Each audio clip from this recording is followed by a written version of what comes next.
And it's sounding like, Donald Trump got into office beyond Allah's will.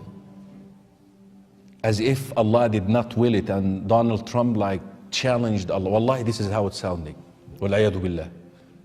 Allah subhanahu wa ta'ala says in the Quran, قُلِ اللَّهُمَّ مَالِكَ الْمُلْكِ.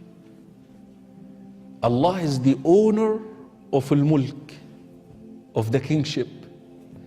تُؤْتِي الْمُلْكَ مَنْ تَشَاءُ. Allah willed for him to become the president. تُؤْتِي الْمُلْكَ مَنْ تَشَاءُ وَتَنْزِعُ الْمُلْكَ مِمَّنْ تَشَاءُ. And you take the kingship from whomever you will.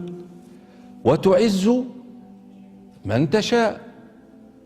And you honor, dignify whom you will.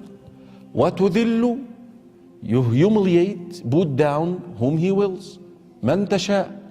Look at this at the end. What? بِيَدِكَ الْخَيْرِ. All of this is khayr.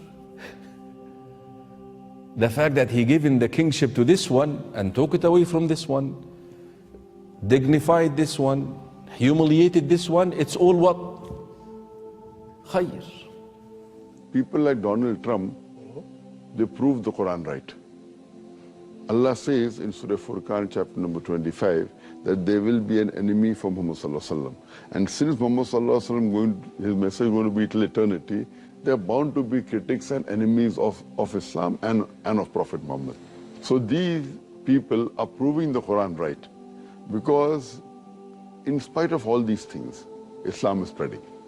Allah says in the Quran in Surah Imran chapter 3 verse 54, Allah says, Makaru makarallah wallahu khairul makirin.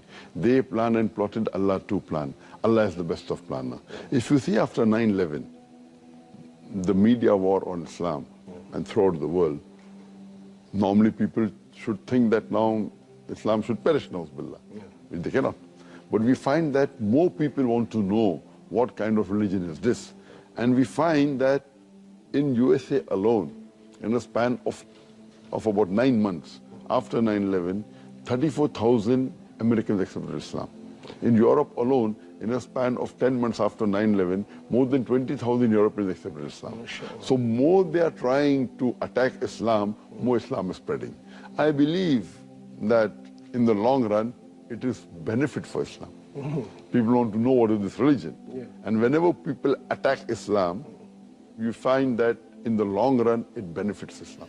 And I told you the story before, and I have to tell it to you just to restore that belief in al-Qadr.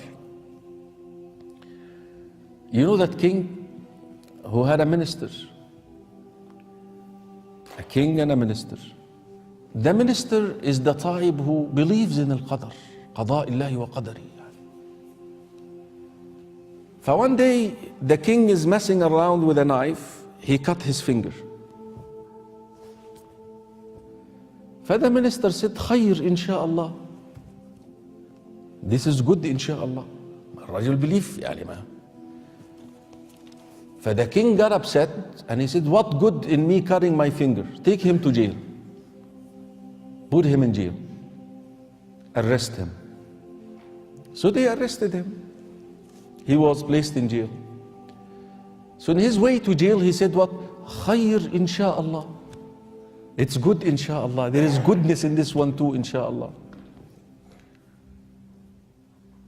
It was the habit of the king and minister that every week they go out to hunt and have a nomad kind of lifestyle.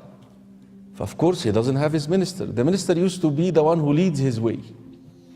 He doesn't have him this time. He got lost in the jungle. He got arrested by a group of Bedouin who used to worship idols.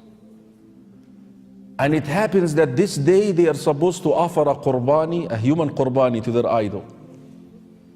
They said, we will not find anyone better than this guy. He's dressed so nice. I mean, he is the qurbani right here. But they looked at his hand, they found him missing a finger. They said, we offer a qurbani like this to our God? Get out of here. You're not even good to be a qurbani.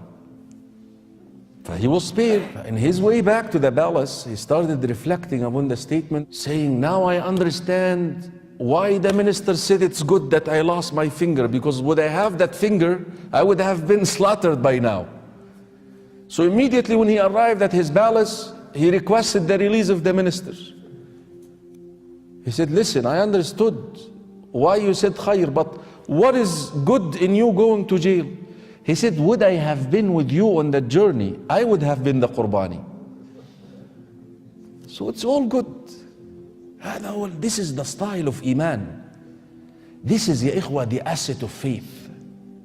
This is what faith provides for a believer that no one else can give.